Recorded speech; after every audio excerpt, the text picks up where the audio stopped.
വരണ്ടുണങ്ങിയ തമിഴ് മേഖലകളിൽ ജനങ്ങൾക്ക് ആശ്രയമായി വാട്ടർ കിയോസ്കുകൾ എത്തിയിട്ട് വർഷങ്ങളാകുന്നു. ഗ്രാമനഗര വ്യത്യാസമില്ലാതെ തമിഴ്നാട്ടിൽ വാട്ടർ കിയോസ്കുകളിലൂടെ ശുദ്ധജലം വിതരണം ചെയ്യുന്നുണ്ട്.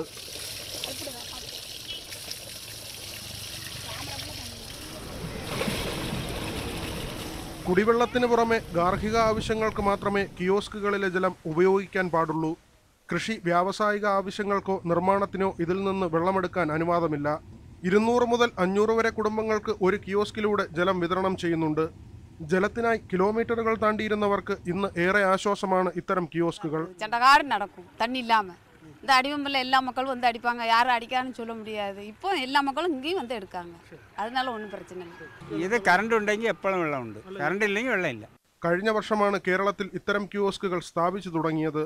മലപ്പുറം, എറണാകുളം, കോട്ടയം, തിരുവനന്തപുരം ജില്ലകളിൽ സ്ഥാപിച്ചത് ഇക്കുറി കടുത്ത ജലക്ഷാമത്തെ തുടർന്ന് സംസ്ഥാന വ്യാപകമാക്കി. ദുരന്ത നിവാരണ അതോറിറ്റിയുടെ നേതൃത്വത്തിൽ 11,000-ഓളം കിയോസ്കുകൾ സ്ഥാപിക്കാനാണ് ലക്ഷ്യമിട്ടതെങ്കിലും ഇതുവരെ പദ്ധതി പൂർത്തിയാക്കാനായിട്ടില്ല. കേരളത്തിൽ ടാങ്കറുകളിൽ ജലമെത്തിച്ച് കിയോസ്കുകൾ നിറയ്ക്കുമ്പോൾ തമിഴ്നാട്ടിൽ കുഴൽക്കിണറുകളുടെ സഹായത്തോടെയാണിത്. ജലചൂഷണം തടയാൻ നാട്ടുകാരുടെ നേതൃത്വത്തിൽ ജാഗ്രതാ സമിതിയും പോലീസിന്റെ നിരീക്ഷണവുമുണ്ട്. കുളങ്ങളെയോ ചെറിയ തടാകങ്ങളെയോ ആശ്രയിച്ചുള്ള ചെറു ജലവിതരണ പദ്ധതികളെക്കാൾ ഏറെ പ്രായോഗികമാണ് വാട്ടർ കിയോസ്കുകൾ. കുളമോ തടാകമോ വറ്റിയാൽ ജലവിതരണ പദ്ധതികൾ നിലയ്ക്കുമെന്ന സ്ഥിതിയാണ്.